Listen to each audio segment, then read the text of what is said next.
Most people watching this will have had some exposure to Batman, but likely through the movies, or maybe a TV show like the old 60s Adam West series, or the 1990s Batman the Animated Series, or maybe a video game like the Arkham Asylum games. But in this video, I'm going to give you the tools you need to get into the world of Batman comics. Now, there's a fair few videos like this on YouTube, but in my view, none of them go into sufficient depth to provide the necessary explanations for you to truly get orientated for your transition from casual mainstream Bat fan into a reader of the Batman comics. Now, before I begin, it's worth saying why the comics are worth reading. The Batman of the comics is a dark and complex character. He's obsessive, some might say overly grim. But what makes him more interesting to me than many other superheroes is that he doesn't seem to have some hopeful vision of the future. Rather, he is resigned to his fate, battling a constant uphill struggle against a never-ending cavalcade of supervillains and criminal scum.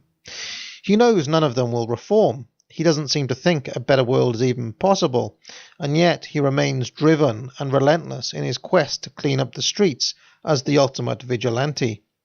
As most Batman fans know, Bruce Wayne is the mask, and Batman is the real man.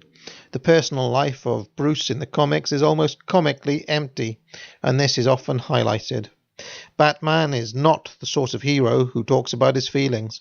But beyond that, the comics are worth reading because Batman has the richest and best rogues gallery in history, and the best supporting cast, especially Alfred and Jim Gordon.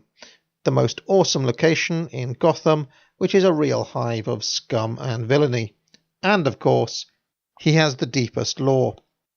In fact, since Batman has been appearing continuously in comics from 1939 onwards, this is a sufficiently massive topic that I will have to break the rest of the guide into two sections.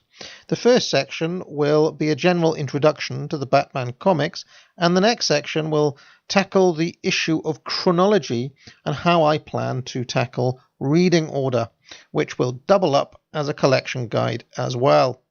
So first things first, Batman is published by DC Comics. He first appeared in Detective Comics in May 1939 in issue 27. Detective Comics is still running as a monthly publication and celebrated its 1000th issue in June 2019.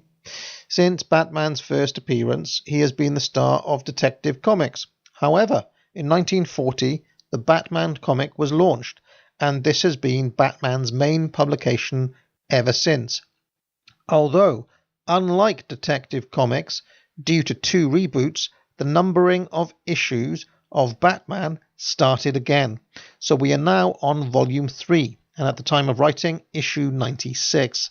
Generally speaking, Batman is the A book, and Detective Comics is the B book. It really depends on who is the main writer on each book, but generally speaking, the main storylines and the big events happen in Batman, while Detective Comics is devoted to more self-contained stories, typically featuring a villain of the week. Batman doing more actual detective work, and sometimes also it features other members of the Bat family.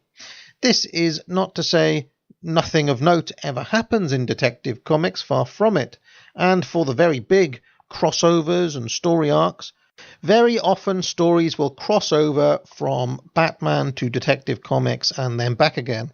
One way to start reading would be to pick up a bunch of consecutive issues from a given starting place and simply read them in order.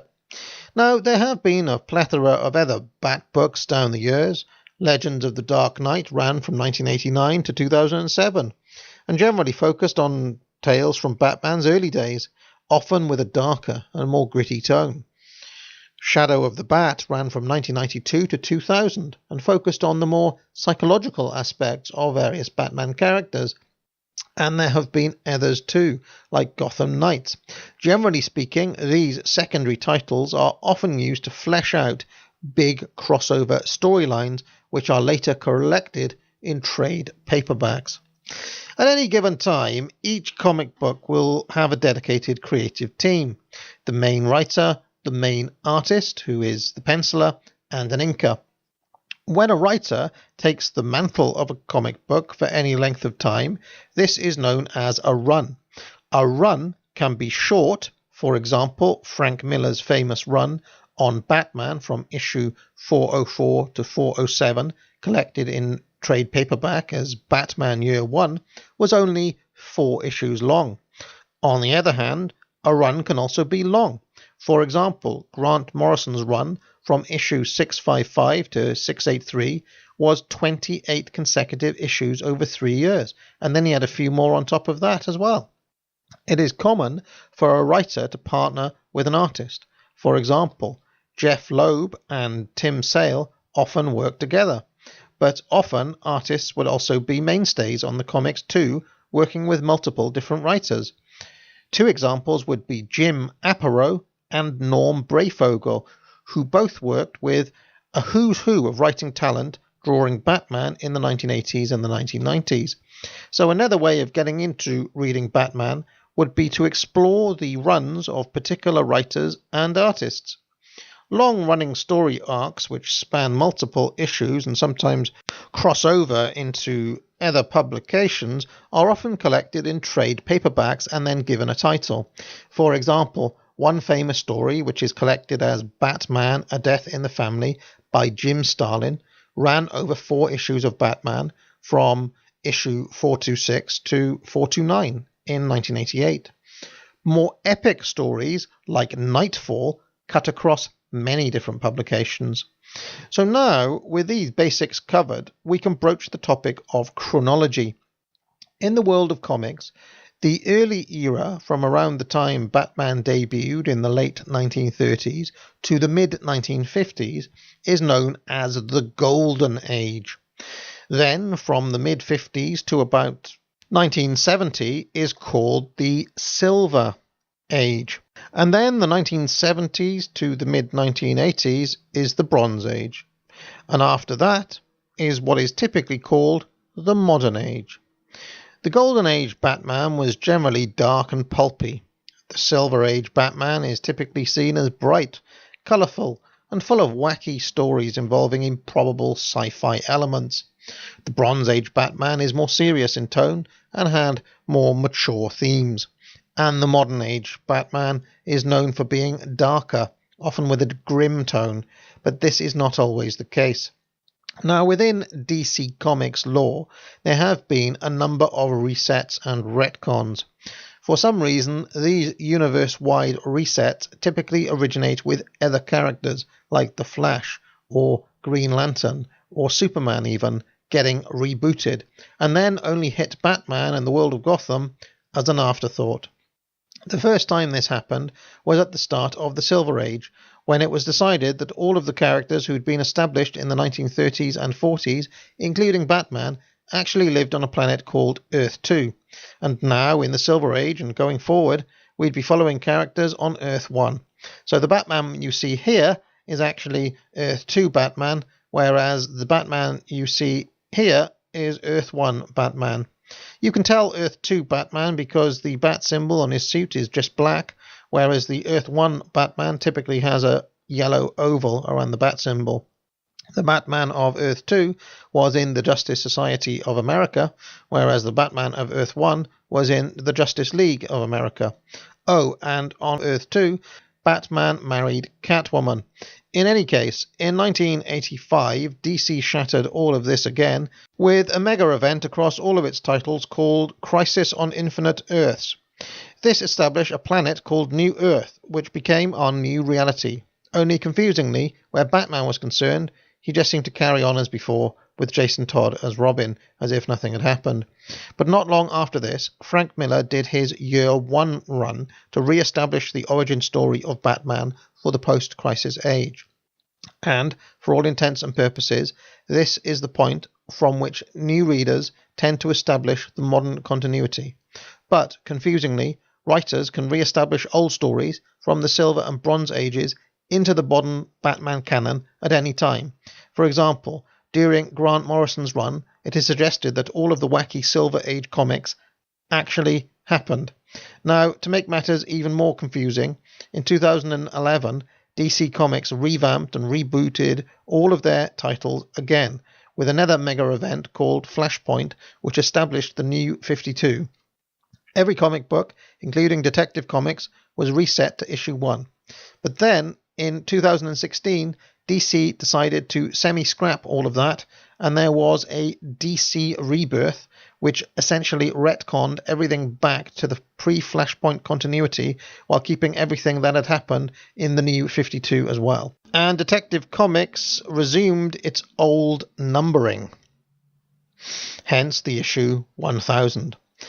Now, I've seen Batman fans divided between those who treat everything post-Crisis as being in continuity, including pre-Crisis Silver and Bronze Age stories established as canon via flashbacks, and those who just throw their hands up and say, well, continuity doesn't matter anymore, just read what you like. Now, although I prefer to try to maintain some semblance of continuity, there are good reasons to take the latter stance. So many different people have worked on the comics over so many years that in many cases it seems that particular writers simply forgot or were simply not aware of certain facts. To take one case in point, the character of the Mad Hatter was introduced in Batman 49 way back in 1948, during the Golden Age, never to be heard of for many years afterwards. Then, in 1956, in Detective Comics 230, during the Silver Age, a very different Mad Hatter with a moustache, calling himself Jervis Tetch, debuted and would go on to have sporadic appearances in the 1960s and 1970s. Then, in Detective Comics 510, in 1982, Jerry Conway wrote a story in which the original Mad Hatter returned, claiming that he is the real Jervis Tetch, and that the mustachioed one had been an imposter who he had now killed. He referenced his original appearance from Batman 49, which magically meant that Earth 1 Batman had experienced the same story as Earth 2 Batman. This version of Mad Hatter then appeared in subsequent stories in the mid-1980s, such as in Detective Comics 526 and Batman 378.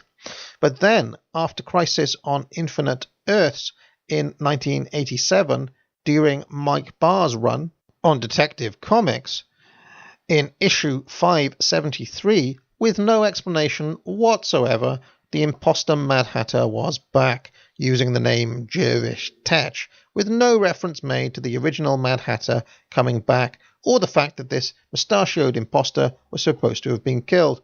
Here it seems that Mike Barr was simply not aware of any of this when he wrote the story. The second Mad Hatter would not be referenced again until 2010, when Grant Morrison impishly brought him back as Hatman in Batman 700, Time and the Batman. To make matters even more confusing, the storytelling in the comic books is not always chronological. Take Frank Miller's Year 1, for example. That takes place in Batman's first year, and it appeared in Batman issues 404 to 407. But all of the stuff going on around then, in Batman 402, 403, 408, Detective Comics 568, 569, and so on, doesn't happen in Year 1 at all. They all happen at least 10 or 11 years after that, at least a decade or more into Batman's career, after Jason Todd has become Robin and Dick Grayson is Nightwing. In fact, things are made much easier if you mentally park anything to do with Year 1 or Batman's early years as flashbacks.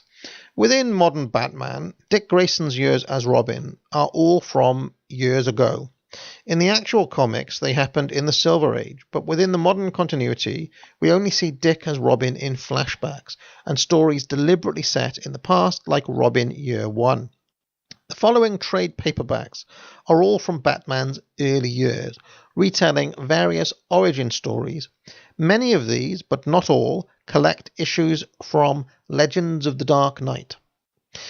So we have Year 1, Shaman, Batman and the Monster Men, Batman and the Mad Monk, The Man Who Laughs, Four of a Kind, Prey, Venom, Collected Legends of the Dark Knight, Other Realms, Gothic, Going Sane, The Long Halloween, which is seen by many as an all-time classic, and Dark Victory, which among other things is also the Dick Grayson as Robin origin story, and then Robin Year One. Then after that, it is implied, vaguely, that all of the wacky Silver Age adventures with Batman and Dick Grayson as Robin actually happened, but only in glimpses and flashbacks as we see them in the modern continuity. And that's more or less it for Batman the early years. If you only want the barest essentials, most people would say, well, just read Year One, The Man Who Laughs, The Long Halloween, and Dark Victory. For all intents and purposes, all you need to know is that Bruce Wayne's parents were killed when he was a child. He becomes Batman as revenge, and then, sometime after that, after meeting all of his main villains at least once, he takes on Dick Grayson as Robin, with whom he had many adventures. Also, it's somewhat established that Dick Grayson has a bright and bubbly personality, which helped to lighten up the typically grim and dour Batman during their time together. However, despite this, they still had their differences, and the relationship is at times strained, let's say.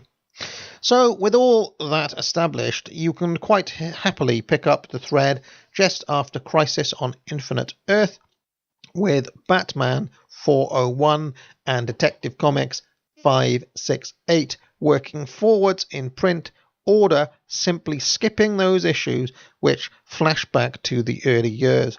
And this is what I've been doing myself, although whether you are doing it in print or electronically, it is easier to collect trade paperbacks or hardbacks than it is to collect individual issues.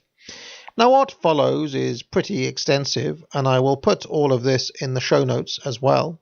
So let me give you the run order using the trades where possible and uncollected issues where necessary. Max Allan Collins's controversial run on Batman from 1986 is collected in Second Chances.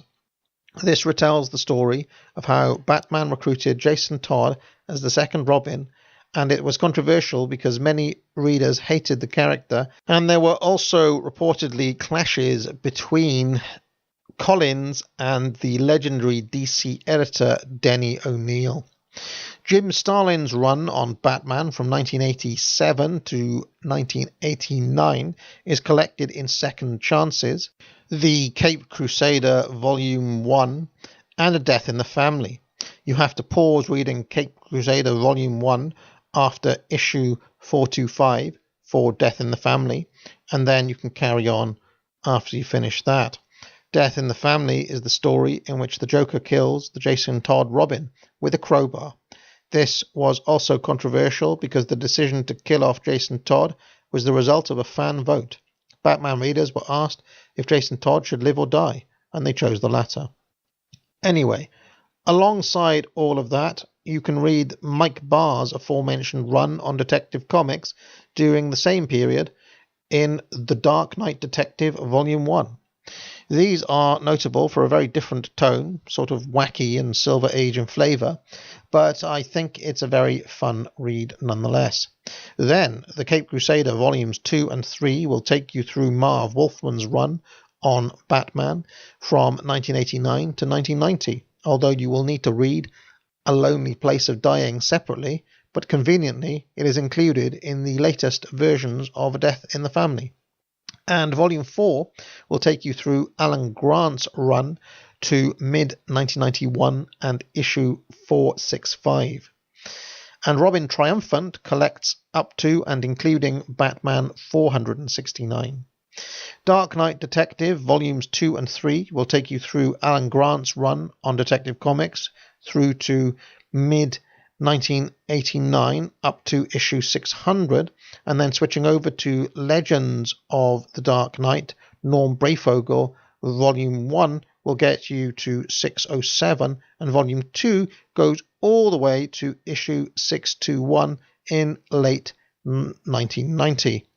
This whole period covers Tim Drake's recruitment and training to become the third Robin.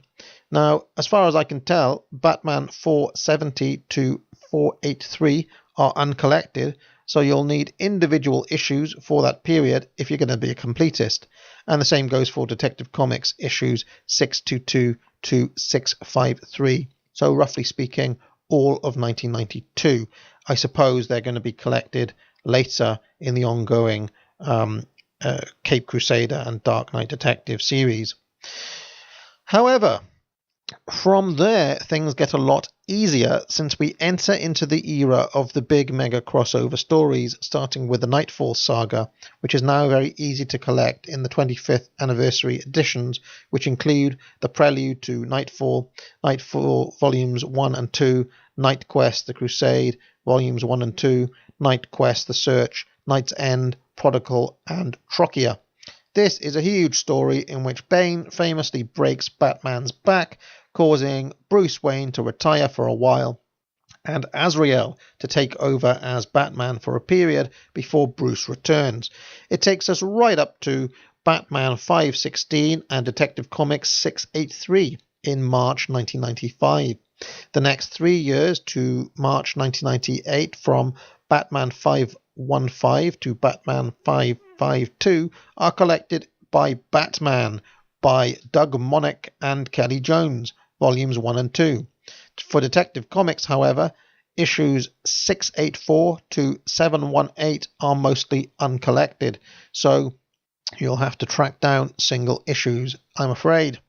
But now we're into another massive crossover story in March 1998, starting with Cataclysm, The Road to No Man's Land, Volumes 1 and 2, and then No Man's Land, Volumes 1 to 4.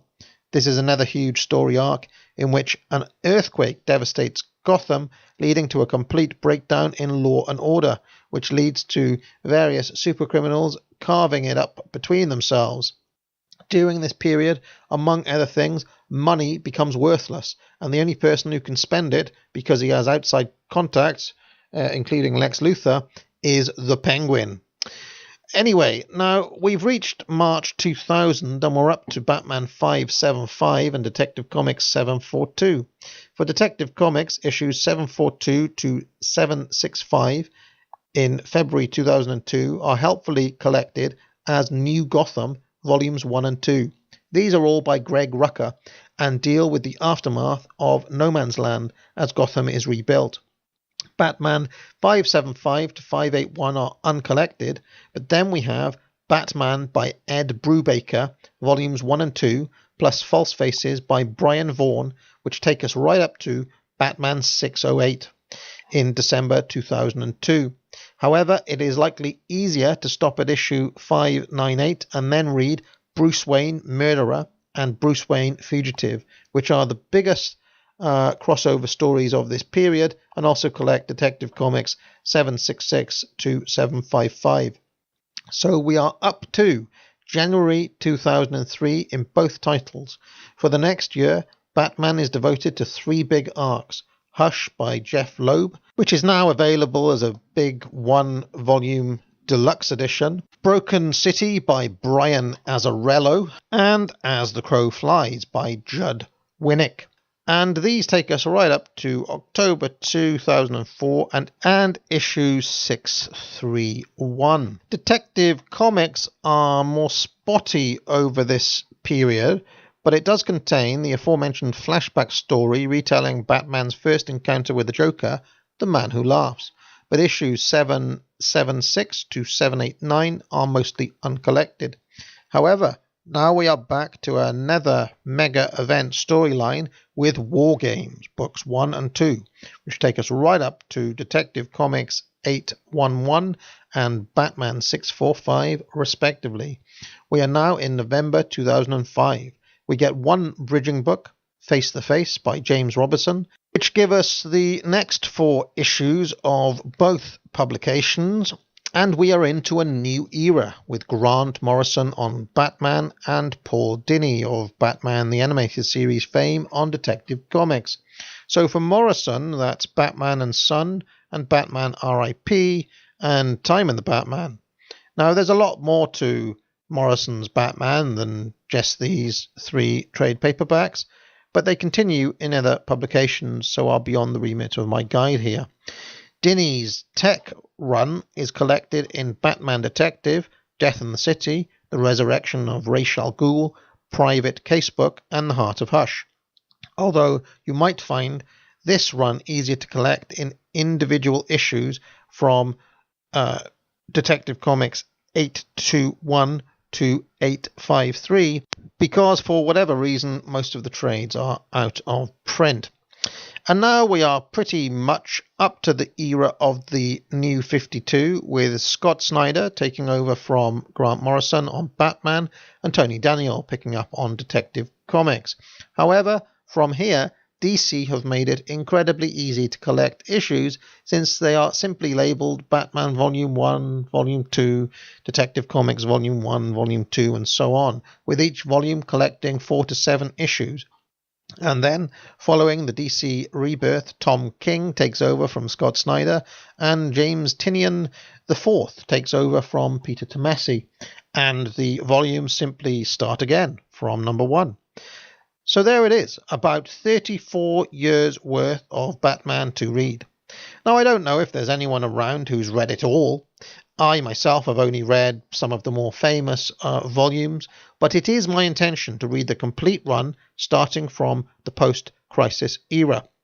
Thus far, I have made it all the way from 1986 to the end of 1989 in only a few weeks, and I intend to go all the way. Currently, I'm in the middle of Marv Wolfman's run with Alan Grant on tech. Maybe you can join me. I hope you've enjoyed this guide. If there's enough interest, there'll be more Batman from me to come. Maybe I can review some of these runs I'm talking about. If you're a fan of the Batman comics, or indeed a fan of Batman at all, let me know in the comments. What have been some of your favourite stories? Why do you like the character? Be sure to like this video and subscribe. And if you really like my content, maybe consider joining the channel or donating, or maybe even buy a mug. I am grateful for all of your support. Now get out.